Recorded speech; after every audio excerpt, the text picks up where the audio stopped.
Hello' guys, কুমৰিক চুডুং। ৰাতিপুৱাই দেখিছেনে আমি কাম কৰাত লাগি গৈছোঁ। আমি গাভৰু ছোৱালীকেইজনী থাকোঁতে কিহৰনো হাজিৰা লগাব লাগে, বালি অলপ চালিব লগা আছিলে, সেইবাবে আমি নিজেই কৰি লৈছোঁ। এয়া দেখিছেনে, মা, দেউতা, মই আৰু ভণ্টি আমি চাৰিটাই কাম কৰাত লাগি গৈছোঁ। এতিয়াই বুলিয়ে নহয় দেই, আমি আগৰ পৰাই বহুত কাম কৰোঁ। তাৰ পাছত মই আৰু মোৰ মাতাশ্ৰীয়ে দদগাং খাব গৈছোঁ। মোৰ কিন্তু যোৱা কথা নাছিলে, মায়ে অকলে হোৱাৰ কাৰণে মায়ে মোকো লৈ আহিলে। এয়া আমি এতিয়া পালোহি। দদগাং ৰাঙৰ জোৱাইসকলক এয়া এক্সট্ৰাকৈ খাব দিয়া হৈছে। এয়া দেখিছেনে, গাহৰি মেইন, আৰু লগতে এয়া চাইমদ নহ'লে ক'তনো হ'ব হয়নে। তাৰ পাছত ঘৰত আহি আমাৰ মৰম লগা ধুনীয়া ছোৱালীকেইজনীৰ লগত ৰীল কেইটামান নবনালে ক'ত হ'ব।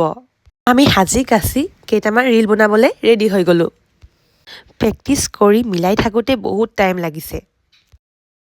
নিমিলে, কি যে হ'ব আজি। আপোনালোকক বাৰু দেখাম আমাৰ ৰীলটো কেনেকুৱা হৈছে, কমেণ্ট কৰিব দেই। বাৰু আজিলৈ আহিছোঁ, বাই বাই সকলোকে।